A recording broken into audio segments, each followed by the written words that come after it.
What are we discussing on today's Locked on Diamondbacks podcast? With the World Series starting this week, let's take a look back to see how the D-backs got to the World Series in 2023 and discussing if we should be worried about the rotation in 2025.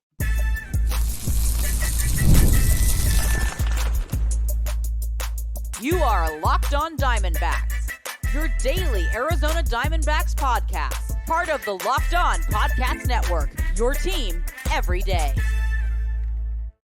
Welcome into the Locked on Diamondbacks podcast, part of the Locked on Podcast Network, your team every day. You're listening to who? The always charismatic host of this podcast, Miller Thomas, multimedia journalist, and I'm a graphic designer. So please go check out my website, millerthomas24.myportfolio.com. On there you can see all my latest work, from my packages to my articles to my photos and my graphic design. Today's episode is brought to you by FanDuel. You can start the season with a big return on FanDuel. Place your first $5 bet and you'll get started with $200 in bonus bets guaranteed. Visit FanDuel.com to get started. On today's Locked on Diamondbacks podcast, we're going to discuss how the D-backs got to their World Series in 2023, how worried we should be about the rotation going to next season, and then, of course, ending our podcast with a little player review. Today, we are discussing Blaze Alexander. So a whole bunch I want to talk to you guys about today. But first, I want to say thank you for making Locked on Diamondbacks your first listen every day. I would not be able to do this podcast without you, my loyal listeners, sharing, subscribing, reviewing, doing all that so I could do this podcast for you. Thank you. It's free. It's available on all platforms, so please continue to tell your friends. And one of those platforms is YouTube. Please hit subscribe to Locked on Diamondbacks on YouTube. Now let's get into the podcast. And with the World Series upon us starting Friday, let's take a look back to see how the D-backs got to their own World Series last year. What went right for the D-backs? What can they learn from last year's team to get them back to the postseason and hopefully back to the World Series in 2025? I think the first thing that stuck out to me, something that we really saw the D-backs struggle with at the end of the regular season, closing games. When you look at the D-backs postseason run last year to the World Series, one thing that really stands out to me, Kevin Ginkel and Paul Sewald were absolutely nails for the D-backs in the back end of the bullpen. Ginkel didn't give up an earned run all postseason, I believe. And Sewald, the only time he was bad was that first game against the Texas Rangers where he blew the save. But outside of that, he was nails.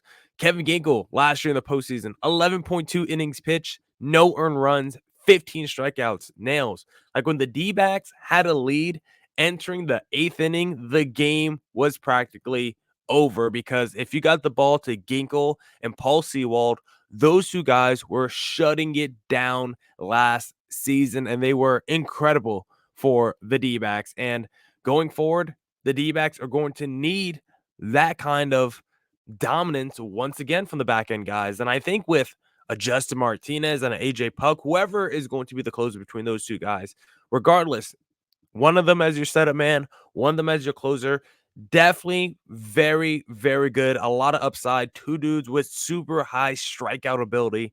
We know Justin Martinez can ratchet it up to 103, 104. We know AJ Puck, 6'7", double-digit K per nine, one of the best relievers in baseball. If those two guys are at the back end of your bullpen, I feel very good, and I feel like it could be definitely as good. I think that duo is definitely more talented than the Ginkel and Sewald, so why couldn't they be as good? And then we still have Ginkel, and we still have guys like Ryan Thompson to the mix as well.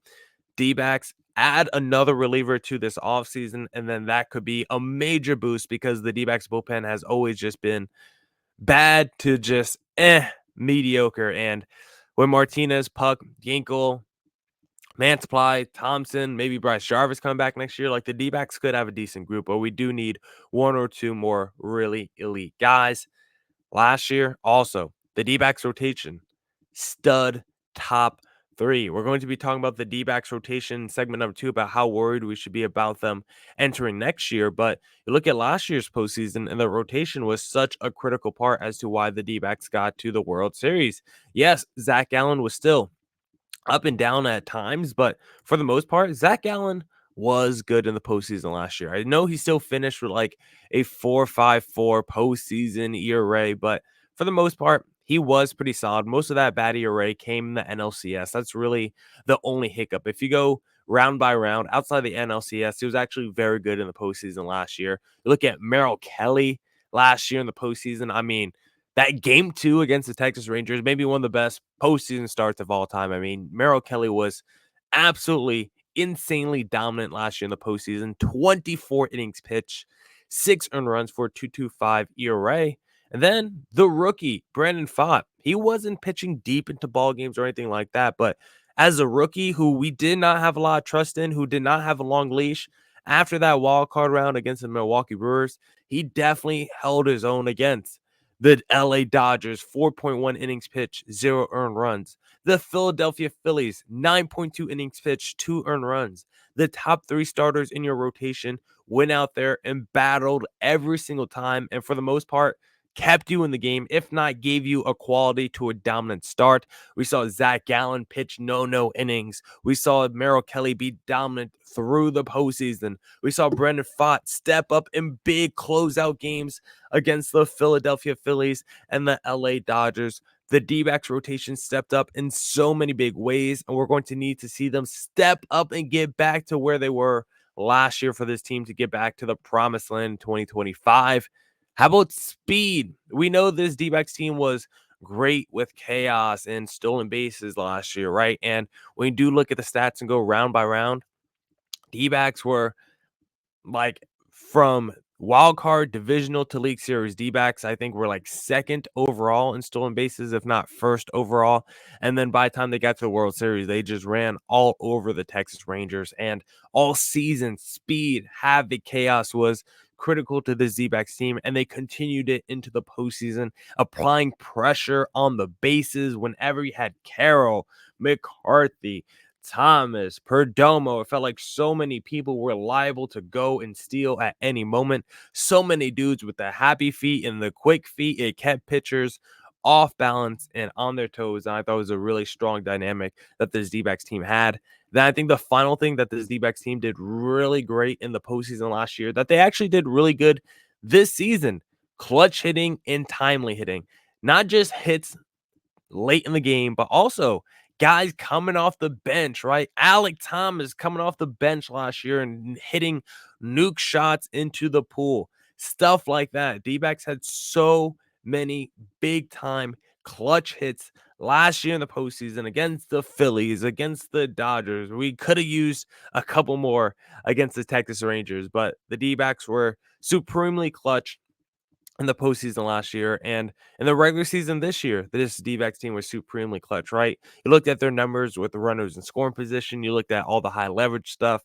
D-backs were really good. D-backs were the best offense in baseball this year, statistically, but unfortunately, they didn't make it to the postseason. But you get back to doing all these things, the back end of the bullpen being nails, the top of your rotation, top 3, top 4 of your rotation being elite again.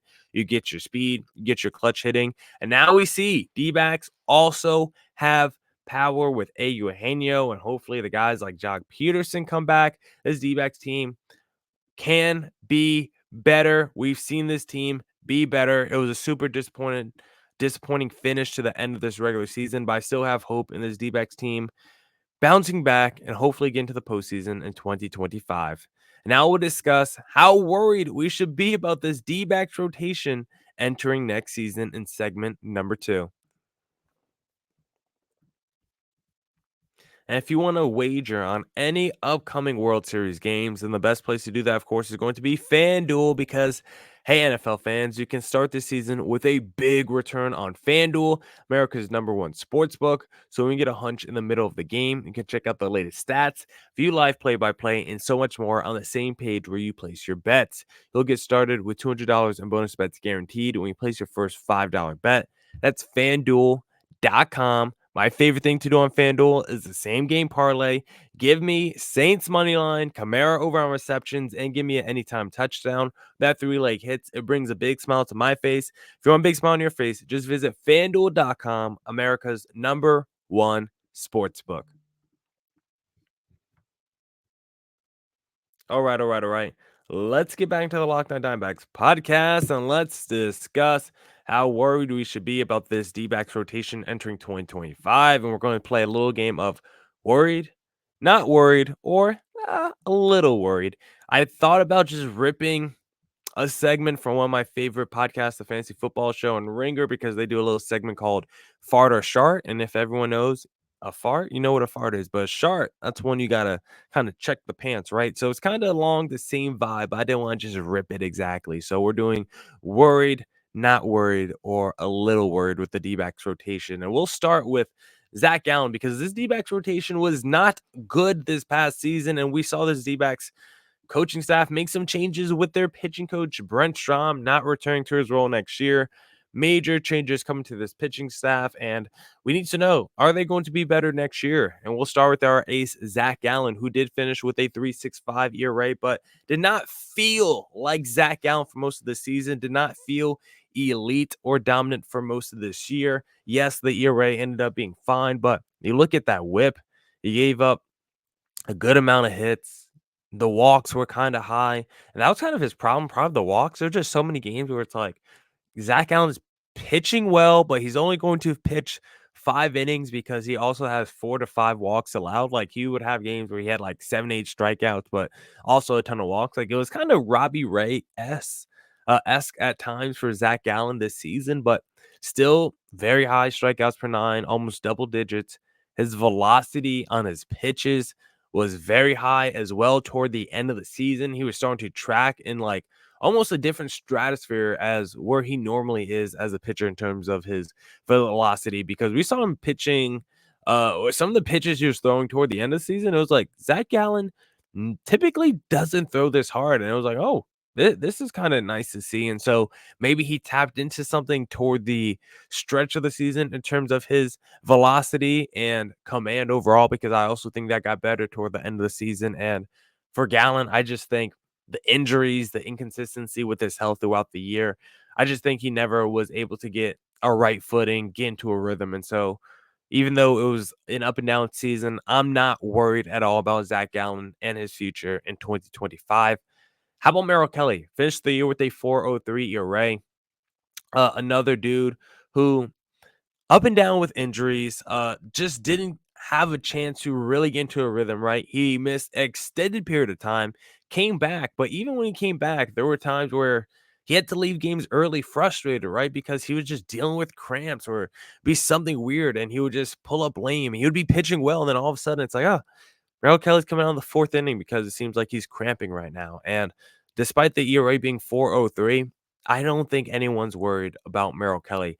This is the guy who started the year still dominant through his first few starts to begin the season in 2024. This is a guy who just an absolute dog, just an absolute warrior. And like, I'm not worried about him at all. You look at the start of his season prior to getting hurt, the first month, his first 4 starts, 6.2 innings, 1 earned run, 7 innings, 2 earned runs, 6 innings, 2 earned runs, 5 innings, 1 earned run. Like, he was dominant to start the year last year. I think Merrill Kelly, again, still one of the most underrated pitchers in the sport. I think he's going to be back next year. Yes, the velo might have been down just a tad, but it wasn't at a place where you should be worried at all. I think with a full season of good health, gets back into a rhythm. Yes, he's going to be 36 years old, which might make you a little bit nervous because he's starting to age. But Merrill Kelly, I think, is an ageless wonder, so I'm not worried about him at all in this D-backs rotation. How about Eduardo Rodriguez? And just FYI, we're not going to talk about Brandon Pfaadt because he was the one D-backs rotation member who didn't get hurt. And yes, he struggled toward the end of the season. I don't think he is in the should we worry about Brandon Pfaadt. I think he's on the right trajectory for his career. So he's not a part of this. We're talking about Gallen, Kelly, Erod, and Montgomery today. And now I want to talk about Eduardo Rodriguez because he finished the season 5.04 ERA, whip terrible, 1.5 whip. Erod was really bad this season. Walks allowed, hits allowed, a lot of hard contact allowed. Like Erod never really had any stretch where he looked good. There were games where he looked good. He had moments where he looked good, but did he have stretches where he looked good? Maybe toward the end of the season, he did have one 3-game stretch where he looked pretty decent, where he went 4.2 innings pitched, 5 earned runs, 8 strikeouts, okay. 6.1 innings pitched, 2 earned runs, 11 strikeouts, 5 innings, 2 earned runs, 7 strikeouts. So over a 3-game span, he had a ton of strikeouts, and in 2 of those games, he pitched really well in terms of earned runs allowed. So I guess that was like maybe his best 3-game stretch of the season. But for the most part, Erod was very disappointing last year. Also, once again, dealing with health issues and injuries as he always does. This could be a contract that comes back to hurt the D-backs when looking at the health history of Eduardo Rodriguez, but he's still someone I think in terms of his the way he looked last year. I thought he started to pick it up as the season went on in terms of his velocity and a little bit of his command. Yes, overall he still wasn't good. He still wasn't inducing enough strikeouts. He still was giving up way too much hard contact and leaving the ball in the middle of the plate. But I do have a little bit of faith that Erod could look better next season with a more healthy season. I just think Erod is one of those players where if he does not start the season healthy, I just think it could fall off the track pretty quickly. And I think that's what we've seen throughout his career. The seasons where he comes into camp healthy and spring training healthy, starts the season healthy, I think those are typically the years Erod looks really good. The season where he's trying to come back mid-August to help your team on a postseason run, those are the years that are typically disasters for Erod. So I do have a little bit of faith. I'm only a little worried that he won't be good next season. But the next guy, Jordan Montgomery, I'll say right now, I'm flat out worried. Someone convinced me why Jordan Montgomery just isn't the next Madison Bumgarner. With the way he pitched last season, he was Madison Bumgarner. His very first season, he made 21 starts, way more than it even felt like, to be honest, which is kind of crazy. I mean, Merrill Kelly only made 13 starts. Did it feel like Merrill Kelly made, or did it feel like Monty made 8 more starts than a Merrill Kelly? I don't know, but 6.23 ERA, 1.65 whip, 11 and a half hits per 9 innings, did not get a lot of strikeouts, gave up a ton of walks, gave up a ton of hits, hard contact galore. Like pretty much any way you broke down Jordan Montgomery, he had a bad season. And it was the kind of season that was so bad, kind of made you respect those first 20 starts of Madison Bumgarner because that's how bad the start was for Jordan Montgomery. Do I have faith in him bouncing back next year? I'm completely worried about Monty. He was so good the last few years. He was so good in the World Series, but do I have faith in him at least bouncing back in D-backs uniform? No, I feel like the situation has soured. The press tour by Ken and Kendrick, I think the fans have already turned on Monty. He might pick up that player option because it's so much money, but I also wouldn't be surprised. At this point, I feel like the vibes are so down between the D-backs and Monty. Like Monty might just say, "Screw it, I'll take less money somewhere else just so I could get out of this situation." I doubt athletes are just going to turn down $20 million because of that. They would usually pick up the money and then say, "Hey, can you trade me? I'm not happy here." But we'll see what happens with that situation because Jordan Montgomery, I think the situation, the vibes are not good with the D-back. Completely worried about him for next season if he stays in Arizona. I think he can bounce back and be a good pitcher for someone. I just don't think it's going to be in a D-backs uniform. Now I want to discuss Blaze Alexander and the kind of season he just had in segment number 3. But hey, if you like doing daily fantasy sports, then you need to check out Prize Picks because Prize Picks is the best place to get real money sports action with over 10 million members and billions of dollars in awarded winnings. Prize Picks has made daily fantasy sports accessible to all. You just pick more or less on at least 2 player stats for a shot to win up to 100 times your cash. Run your games all season long on Prize Picks. You can now win up to 100 times your money on Prize Picks with as little as 4 correct picks.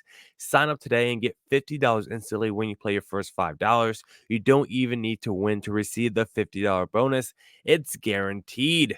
So just download the app today and use code LOCKDOWNMLB to get $50 instantly after you play your first $5 lineup. That is Prize Picks. Prize Picks, run your game. All right.